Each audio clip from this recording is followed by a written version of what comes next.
तो हमारा जो नया टॉपिक है वो है इलेक्ट्रोकेमिकल सीरीज का। ये इलेक्ट्रोकेमिकल सीरीज क्या होती है?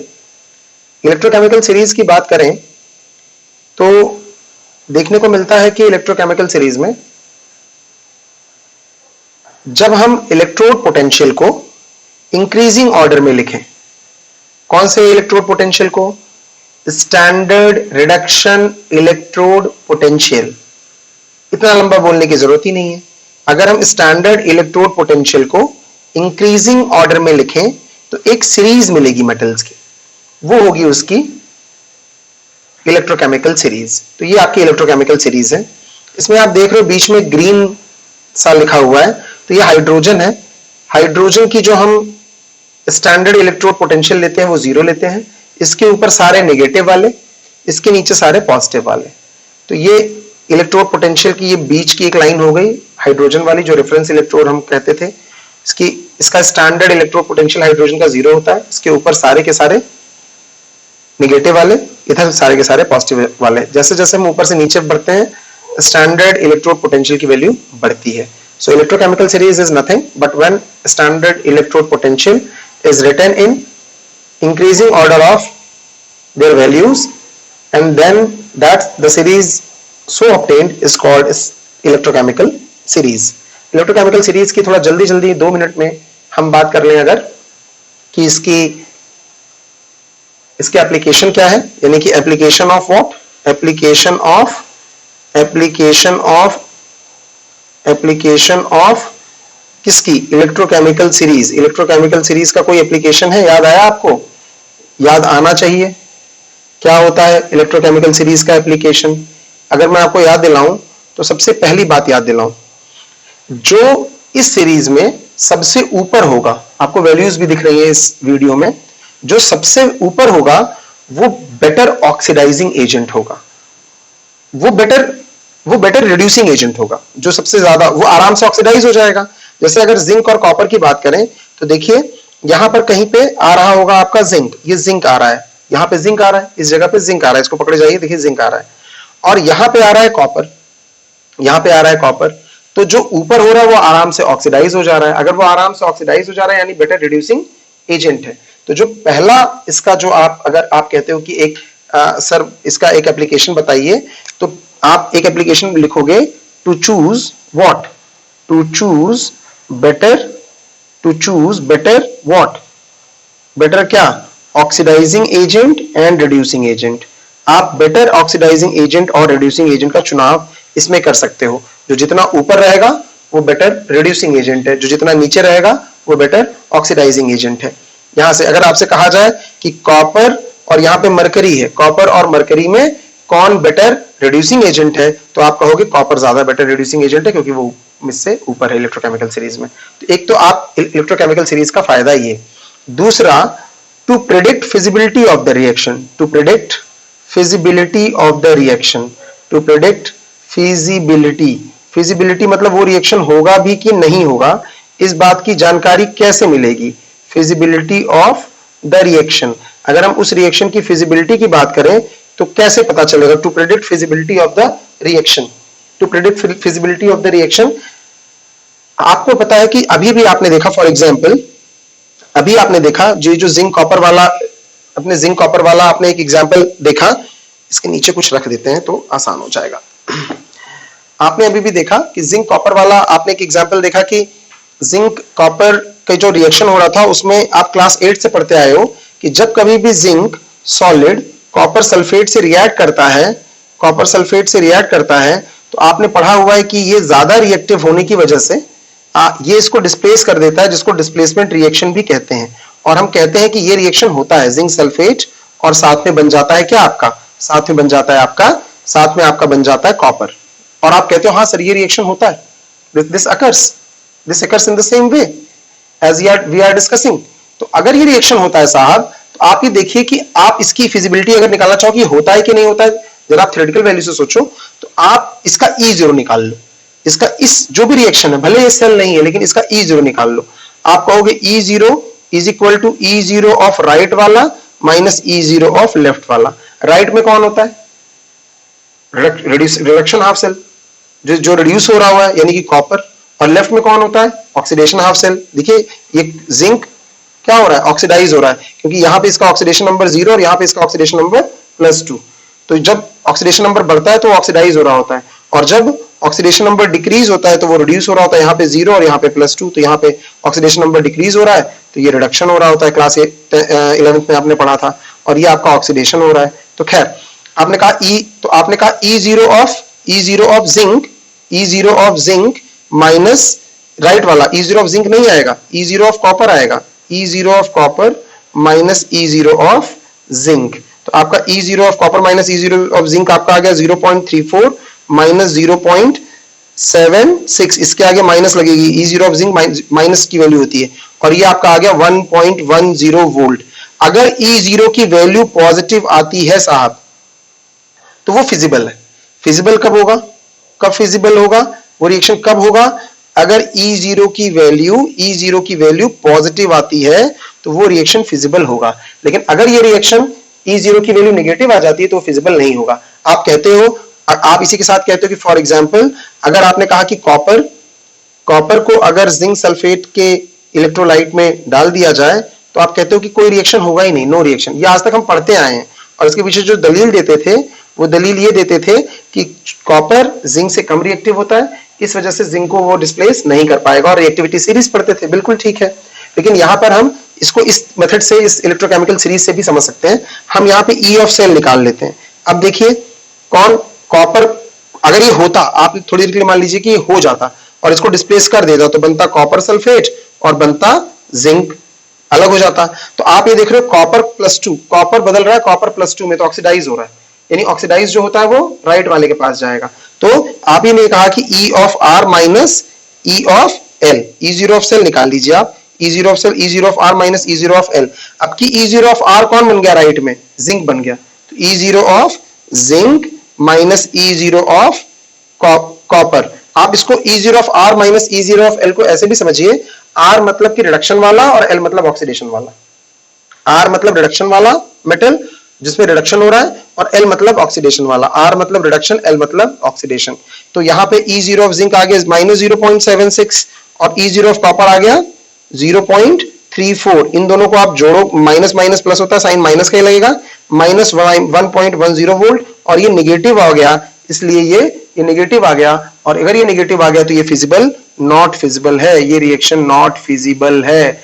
ये समझ जाइएगा और अच्छे से समझ जाइएगा कि ये वैल्यू देखिए नेगेटिव आ गई, ये नॉट फिजिबल है। तो ये जो एप्लीकेशन हुआ इस इलेक्ट्रोकेमिकल सीरीज का, दूसरा एप्लीकेशन हुआ।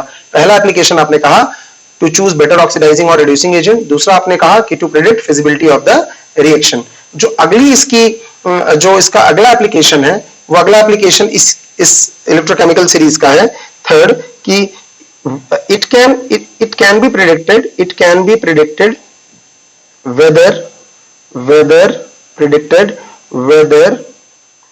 whether it can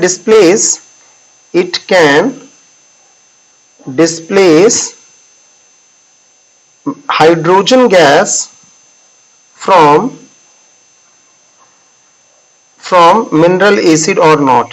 mineral acid आपकी HCl मिनरल एसिड है, H2SO4 मिनरल एसिड है, HNO3 मिनरल एसिड है। तो आप कैसे पता करोगे, अगर मैं जिंक को रिएक्ट कराऊं H2SO4 से, H2SO4 एक्वा सॉल्यूशन से जिंक को रिएक्ट कराऊं, तो ये इसको जिंक, यहां से जिंक सल्फेट बना लेगा और हाइड्रोजन गैस लिबरेट हो जाएगी। लेकिन यही अगर मैं कॉपर डाल दूं H2SO4 में, तो ये हाइड्रोजन गैस को लिबरेट नहीं कर पाएगी, कुछ नहीं कर पाएगी। ऐसा क्यों होगा, ऐसा इसलिए होगा क्योंकि जिंक जो भी इस हाइड्रोजन के ऊपर वाले हैं, जो भी इस इलेक्ट्रोकेमिकल सीरीज में हाइड्रोजन के ऊपर वाले हैं, वो हाइड्रोजन को डिस्प्लेस कर देंगे, यानी हाइड्रोजन गैस लिबरेट करा देंगे, और जो भी नीचे वाले हैं वो डिस्प्लेस नहीं करा पाएंगे। तो कॉपर नीचे, ये सारे मेटल्स नीचे नहीं कर पाएंगे। तो आपने कहा एक तो ये पता किया जा सकता है क्या कि feasibility of the reaction, prediction of the reaction की वेदर इट इज फिजिबल और नॉट। उसके पहले आपने पढ़ा ये पता किया जा सकता है कि बेटर ऑक्सीडाइजिंग एजेंट है कि नहीं। उसके बाद आपने पढ़ा कि वो मिनरल एसिड से हाइड्रोजन को डिस्प्लेस करा पाएगा, HCl, H2SO4, HNO3 यहाँ है, हाइड्रोजन को डिस्प्लेस करा पाएगा कि नहीं, ये पता किया जा सकता है। तो ये इसके यूजेस हो गए। चौथा, इस इलेक्ट्रोकेमिकल सीरीज से हम ये पता कर सकते हैं to find EMF of cell, वो ऑलरेडी बात हो चुकी है कि to find EMF of cell कैसे हमारा होगा, to find EMF of cell. EMF of cell कैसे होगा, EMF of cell is equal to E of right वाला माइनस ई ऑफ लेफ्ट वाला। और ईएमएफ ऑफ सेल कौन सा, standard EMF of cell, to find standard EMF cell. इस भाई electrode potential standard दिए हुए तो स्टैंडर्ड ईएमएफ ही निकलेगा, तो स्टैंडर्ड ईएमएफ ऑफ सेल इससे पता किया जा सकता है E0 of R minus E0 of L, यानी E0 ऑफ रिडक्शन वाला माइनस E0 ऑफ ऑक्सीडेशन वाला। R फॉर रिडक्शन तो अपने आप दूसरा वाला ऑक्सीडेशन हो ही जाएगा, ये याद रहेगा। तो ये इसका चौथा एप्लीकेशन है इलेक्ट्रोकेमिकल सीरीज का। हम बढ़ते हैं इसके बाद अपने नए टॉपिक पर। जो नया टॉपिक है वो बहुत इंपॉर्टेंट है और यहीं से न्यूमेरिकल, जो हमारा न्यूमेरिकल है वो पूछा जाता है। जो हमारा नया टॉपिक है वो है नर्न्स्ट इक्वेशन, वो है नर्न्स्ट इक्वेशन। अब नर्न्स्ट इक्वेशन क्या चीज होती है, इसको आप देखिए कि नर्न्स्ट इक्वेशन क्या होता है, और उसी को हम एक एक करके हम इस बात को डिस्कस करेंगे कि नर्न्स्ट इक्वेशन क्या होता है। तो सबसे पहले 1 नंबर का कभी कभी क्वेश्चन आता है, व्हाट इज नर्न्स्ट इक्वेशन। तो मैं सबसे पहले नर्न्स्ट इक्वेशन दिखा दूं आपको कैसे क्या होता है। तो सबसे पहला क्वेश्चन आता है कि नर्न्स्ट इक्वेशन होता क्या चीज है। तो पहली बात तो आप नर्न्स्ट इक्वेशन जानिए कि क्या चीज होती है। अगर आपने कंसंट्रेशन या टेम्परेचर बदला, कंसंट्रेशन या टेम्परेचर बदला, तो आपको पता है तब जब आप उस मेटल को डिप करोगे उसके इलेक्ट्रोलाइट में, उस मेटल को आप डिप करोगे, अभी भी आपने कहा था कि मेटल को डिप करोगे उसके इलेक्ट्रोलाइट में, तो जो पोटेंशियल डिफरेंस डेवलप होगा वो इलेक्ट्रोड पोटेंशियल होगा। लेकिन अगर वो स्टैंडर्ड कंडीशन पे निकालोगे तो स्टैंडर्ड इलेक्ट्रोड पोटेंशियल होगा। तो स्टैंडर्ड इलेक्ट्रोड पोटेंशियल तो हमें बुक में दिया है, इंटरनेट पे मिलेगा। लेकिन अगर कंसंट्रेशन बदल दोगे तो इलेक्ट्रोड पोटेंशियल बदल जाएगा। और साहब अगर इलेक्ट्रोड पोटेंशियल बदल गया तो ये आप जानते हो कि ईएमएफ भी बदल जाएगा, क्योंकि ईएमएफ इलेक्ट्रोड पोटेंशियल पर ही डिपेंड करता है। अभी आपने फॉर्मूला देखा, E0 of cell is equal to E0 of R minus E0 of L। तो इलेक्ट्रोड पोटेंशियल जो बदला हुआ इलेक्ट्रोड पोटेंशियल है, इलेक्ट्रोड पोटेंशियल, मैं ईएमएफ की बात अभी नहीं कर रहा हूं। अगर आपने कंसंट्रेशन बदली, अगर आपने कंसंट्रेशन बदली तो इलेक्ट्रोड पोटेंशियल कैसे बदलेगा, उसके बीच में जो रिलेशन है वो नर्न्स्ट इक्वेशन दिखाता है। यानी Nernst equation gives relation between किसके किसके बीच में, relation between electrode potential and concentration of electrolyte, यानी electrode potential and concentration of electrolyte, concentration of electrolyte. आप क्या बदलिए, आप बदलिए कंसंट्रेशन, आपकी इलेक्ट्रोड पोटेंशियल बदल जाएगा। जो इलेक्ट्रोड पोटेंशियल बदला हुआ होगा अगर हम उसको E मान लें, तो नर्न्स्ट इक्वेशन कहता है कि according to Nernst equation E is equal to E0, E0 मतलब उसका standard reduction potential, minus 2.303 minus, या ठीक है 2.303 RT whole upon NF log of concentration of solid वाला whole upon concentration of electrolyte वाला। ये है आपका नर्न्स्ट इक्वेशन का ओरिजिनल फॉर्म। अगर पूछा उन्होंने, क्या पूछा कि नर्न्स्ट इक्वेशन क्या होती है, अगर उन्होंने पूछा कि नर्न्स्ट इक्वेशन क्या होती है तब हम इस पे जाएंगे, नहीं तो हम सीधे अभी मॉडिफाइड की बात करेंगे कि मॉडिफाइड नर्न्स्ट इक्वेशन क्या होती है, जिसको हम न्यूमेरिकल में लेंगे। न्यूमेरिकल में ये यूज होने वाला नहीं है। आपसे 1 नंबर में पूछा कि नर्न्स्ट इक्वेशन क्या है, तो वो ये है। ये आपका क्या है, ये आपका है इलेक्ट्रोड पोटेंशियल। इलेक्ट्रोड पोटेंशियल कब, जब कंसंट्रेशन बदल दी गई है, जब कंसंट्रेशन 1 मोलर नहीं है कुछ और है, इस कंसंट्रेशन पे इलेक्ट्रोड पोटेंशियल ये है। ये क्या है आपका स्टैंडर्ड इलेक्ट्रोड पोटेंशियल है। F क्या है, फेराडेज कांस्टेंट है। फेराडेज कांस्टेंट में एक बार और बता दूं, फेराडेज कांस्टेंट क्या होता है, 1 मोल इलेक्ट्रॉन जितना चार्ज पोजेस करते हैं, 1 इलेक्ट्रॉन चार्ज पोजेस करता है -1.6 इंटू 10⁻⁻19 कूलम। अगर उसी में 1 मोल का मल्टीप्लाई कर दो तो जो वैल्यू आएगी 96500 कूलम, ये फेराडेज कांस्टेंट है।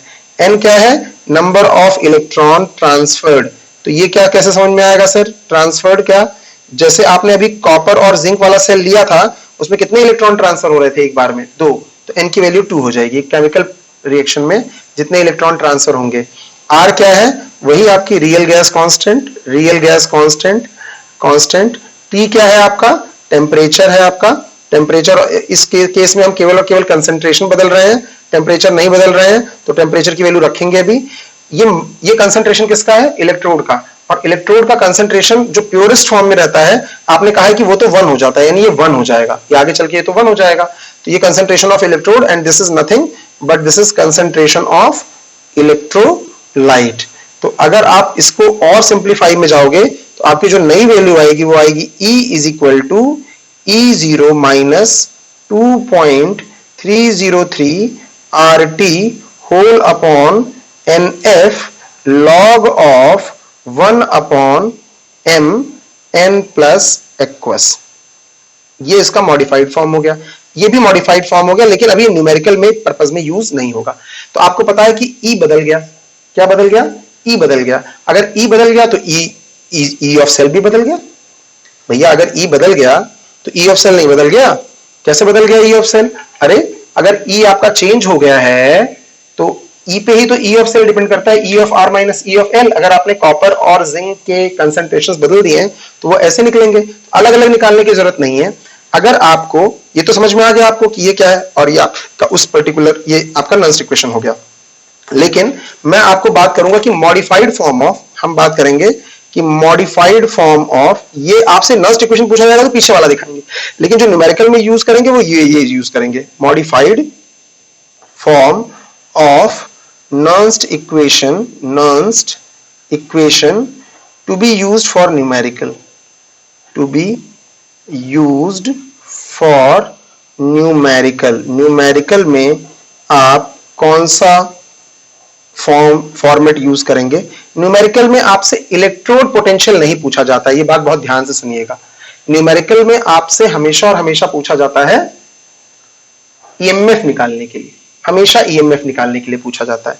तो अगर हम इसको निकालेंगे तो हमारा आएगा ईएमएफ ऑफ सेल, जब मैं ई ऑफ सेल लिख दूं यानी EMF of cell is equal to E0 of cell minus 2.303 RT whole upon NF log of, यहां पे ध्यान दीजिएगा, यहां पर जो वर्ड आता है एक्चुअली जैसे केसी लिखते थे ना वैसे क्यूसी होता है।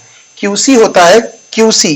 क्यूसी एक वर्ड होता है जब रिएक्शन ना कंप्लीट हो, जब रिएक्शन इक्विलिब्रियम में ना हो फिर भी हम उसको इक्विलिब्रियम के टर्म्स में लिखें। कौन सा समझ में नहीं आया आप क्या कहना चाह रहे हैं? मैंने मान लीजिए थोड़ी देर के लिए मेरा एक रिएक्शन है AA plus BB is forming CC plus DD, लेकिन ये इक्विलिब्रियम में है। अगर इक्विलिब्रियम में है और मैं इसका एक टर्म याद दिलाऊं कि कंसंट्रेशन C की पावर C, कंसंट्रेशन D की power D whole upon concentration A की पावर A और कंसंट्रेशन B की पावर B, तो आप कहोगे अरे सर ये तो Kc है, ये तो Kc, इसको Kc कहते हैं। लेकिन अगर ये इक्विलिब्रियम ना आया होता और हम यही चीज लिखते तब वो इस केस में यही चीज QC हो जाती। तो मन में रखिए कि यहां पर लॉग के बाद QC लिखनी है। लेकिन QC लिखने में क्या होता है कि जैसे कि मान लीजिए आपने ये रिएक्शन लिखा, क्या कौन सा वाला रिएक्शन लिखा? आपने एक रिएक्शन लिखा जो हो रहा था आपका, क्या हो रहा था आपका? सर हमारा जिंक सॉलिड, और जिंक सॉलिड किससे रिएक्ट कर रहा था? कॉपर प्लस 2 एक्वस से रिएक्ट कर रहा था और बन रहा था हमारा कॉपर सॉलिड बन रहा था और साथ में जिंक प्लस 2 बन रहा था। अभी जो हमने पिछले रिएक्शन में जो हमने galvanic cell zinc copper sulphate galvanic cell पढ़ा उसमें यही रिएक्शन तो हो रहा था, जिंक प्लस 2 में बदल रहा था और कॉपर प्लस 2 कॉपर में बदल रहा था। अगर मैं इसका QC लिखूं तो आप कहोगे QC is equal to copper की कंसंट्रेशन, जिंक की concentration zinc plus 2 whole upon zinc solid की कंसंट्रेशन और कॉपर प्लस 2 की कंसंट्रेशन, यही तो होगा ना। इस केस में इसकी वैल्यू भी 1 हो जाएगी और इसकी वैल्यू भी 1 हो जाएगी, तब इस QC की वैल्यू कितनी आएगी? उस केस में इस QC की वैल्यू ये zinc plus 2 whole upon copper plus 2 आएगी कि नहीं आएगी? तो जो मेरा नर्स्ट इक्वेशन है, जो मेरा नर्स्ट इक्वेशन अभी मैं कह रहा हूं E is equal to E of cell is equal to, क्या लिख बोल रहा हूं?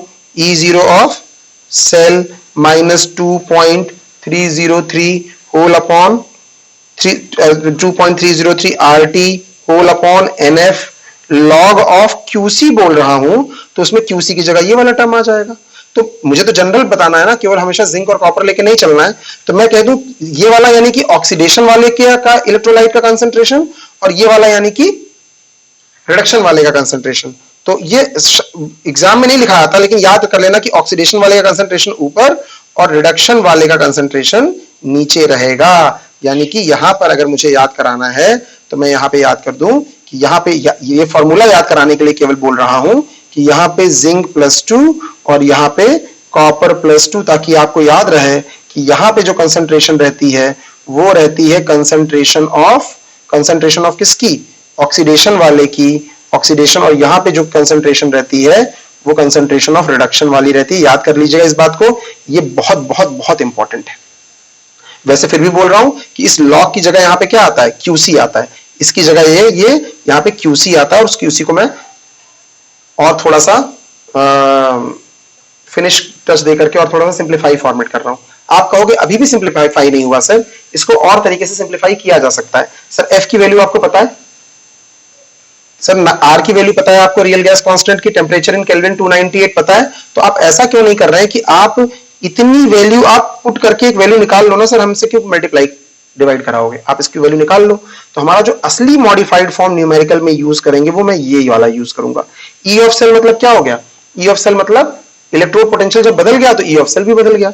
नया वाला E of cell is equal to E0 of cell minus, इसको अगर मैं सॉल्व करूंगा तो इतने की वैल्यू आएगी 0.059, याद रख लीजिएगा 0.059 whole upon n log of oxidation वाला हाफ, ऑक्सीडेशन वाले की कंसंट्रेशन अपॉन रिडक्शन वाले की कंसंट्रेशन। ये रहेगी आपकी क्या, ये आपकी रहेगी फॉर्मूला जो हम यूज करने जाएंगे अभी न्यूमेरिकल्स में, जिसको हम न्यूमेरिकल्स में यूज करेंगे। थोड़ा थोड़ा और सीखेंगे न्यूमेरिकल में, लेकिन केवल इतना ही न्यूमेरिकल में नहीं रहेगा। तो ये हमारी नर्न्स्ट इक्वेशन पे हो गई, और मैं बार बार कह रहा हूं नर्न्स्ट इक्वेशन पे न्यूमेरिकल आना तय है। मैं एक न्यूमेरिकल लेकर के इस बात को आगे बढ़ाता हूं कि न्यूमेरिकल कैसे इसके आएंगे और किस तरह से इसके न्यूमेरिकल पूछे जाएंगे। आपके बुक में दुनिया भर के न्यूमेरिकल भरे पड़े हैं, लेकिन मैं आपके सामने एक ऐसा न्यूमेरिकल लेने जा रहा हूं जो सीबीएसई बोर्ड में आया हुआ हो। तो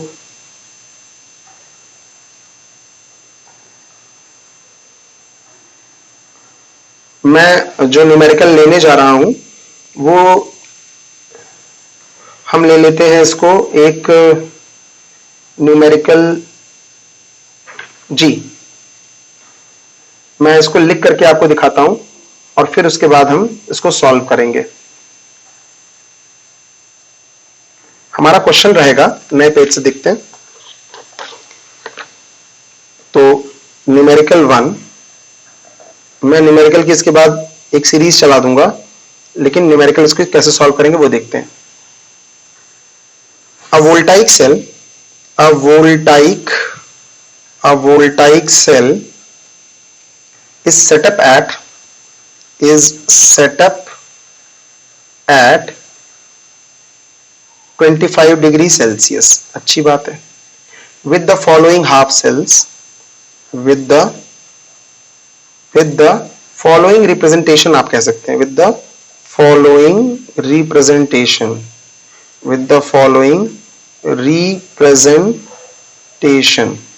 अच्छा रिप्रेजेंटेशन क्या कह रहा है, what will be the EMF of the cell. Question है व्हाट विल बी द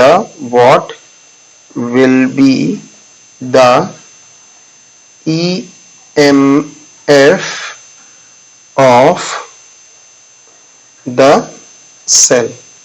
अभी वो जो दिया हुआ है वो क्या दिया हुआ है, वो जो हाफ सेल दिया हुआ है वो कैसे दिया हुआ है जरा देखेंगे। वो दिया हुआ है हमारा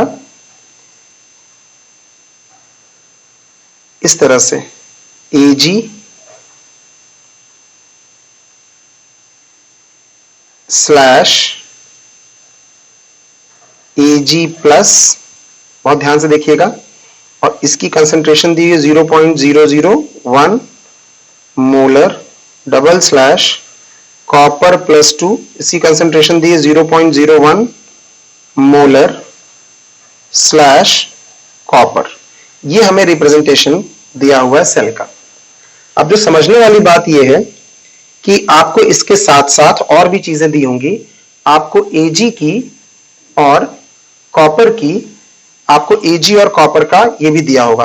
ये रिप्रेजेंटेशन थोड़ा सा उसमें बुक में इस तरह से नहीं लिखा हुआ था, मैंने अपनी तरफ से लिखा।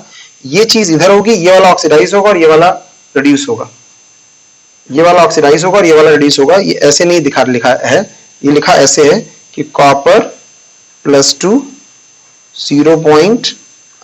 मैं फिर से लिख देता हूं, copper solid / copper +2 0.01 molar salt bridge, फिर उसके बाद Ag प्लस 0.001 मोलर और /Ag सॉलिड, इस तरह से रिप्रेजेंट दिया हुआ है। एंड और भी दिया हुआ है, E0 ऑफ कॉपर दिया हुआ है 0.34 वोल्ट और E0 ऑफ Ag दिया हुआ है, जो Ag का E0 दिया हुआ है वो दिया हुआ है 0.80 वोल्ट। तो नेचुरल सी बात है, जिसका E0 ज्यादा होगा वो रिड्यूस होगा और जिसका E0 कम होगा वो ऑक्सीडाइज होगा। तो वहां पे एक जिंक के साथ ये कॉपर रिड्यूस हो रहा था और Ag के साथ ये ऑक्सीडाइज हो रहा है। खैर, ये क्वेश्चन दिया हुआ है और हमें EMF ऑफ सेल पता करना है। सबसे पहले आप जो लिखोगे इसको न्यूमेरिकल सॉल्व करने में, तो आप लिखोगे कि सिंस, सॉल्यूशन यहां से शुरू करोगे और आप लिखोगे कि सिंस E ऑफ, ध्यान से सुनिएगा एकदम, तभी समझ में आएगा, E of cell is equal to E0 of cell minus 0.059 whole upon n log of, oxidise कौन हो रहा है? कॉपर, तो कॉपर की कंसंट्रेशन ऊपर, रिड्यूस कौन हो रहा है? Ag, तो Ag की कंसंट्रेशन नीचे। इसमें एक बात बहुत ध्यान से देखिएगा जो बहुत बहुत इंपॉर्टेंट है। इंपॉर्टेंट ये है कि अब तक तो मैं आपको ये बताता था, आपको पता भी है कि यहाँ पे n की वैल्यू क्या होगी और यहाँ पे कुछ चेंजेस होंगे क्या? यस, अगर दोनों के चार्जेस बराबर हैं, यहां भी +2 है और यहां भी +2 है, तब तो यहां कुछ करने की जरूरत नहीं है। लेकिन अगर यहां पे चार्जेस अलग अलग हैं, जैसे यहां पे +2 है और यहां पे +1 है, तब इसका चार्ज की पावर यहां चली आएगी और इसके चार्ज की पावर यानी 1 यहां चली आएगी। ध्यान रखिएगा इस बात को। फिर से मैं बात कर रहा हूं कि अगर यहां कॉपर +2 और जिंक +2 होता, तब तो किसी चीज की अदला बदली नहीं होती। लेकिन अगर यहां पे चार्जेस अलग अलग हैं, तो यहां पे अगर एल्यूमिनियम होता और कॉपर होता, तो एल्यूमिनियम का 3 वाला पावर ऊपर चला आता और कॉपर का नीचे चला आता। ये चार्जेस आपस में अदला बदली हो जाएगी।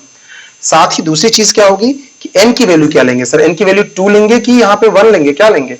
यहाँ पे इन दोनों, अगर ये चार्जेस अलग अलग है तो इन दोनों का एलसीएम की वैल्यू ली जाएगी, n की वैल्यू, यानी कि यहाँ पे n की वैल्यू कितनी हो जाएगी?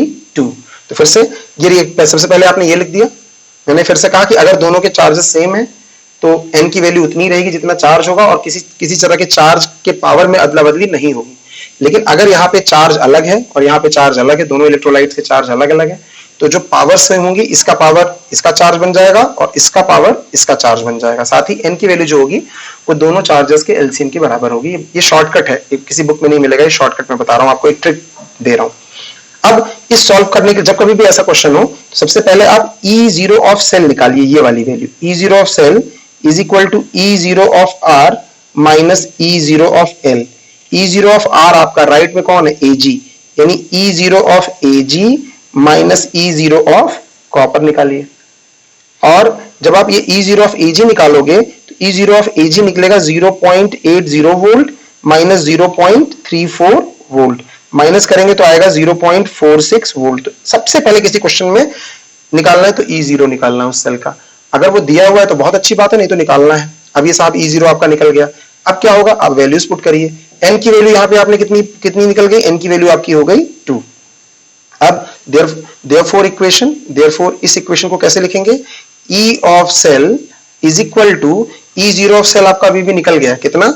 0.46 माइनस 0.059 होल अपॉन n की वैल्यू 2 लॉग ऑफ कॉपर, ऊपर कॉपर है तो कॉपर का कंसंट्रेशन हो गया 0.01 और की पावर 1, और यहां पे Ag की वैल्यू हो गई 0.001 की पावर कितनी हो गई? 2।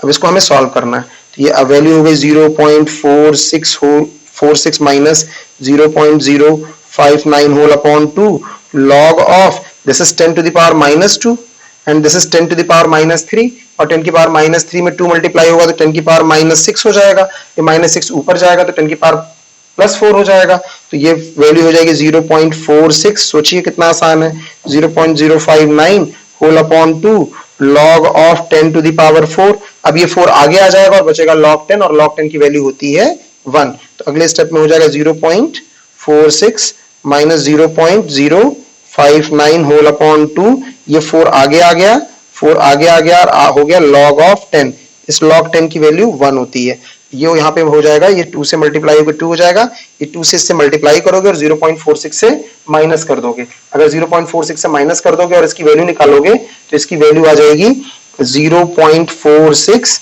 माइनस 0.1475, तो आंसर आपका आ जाएगा 0.3125 वोल्ट, ये आपका आंसर हो जाएगा।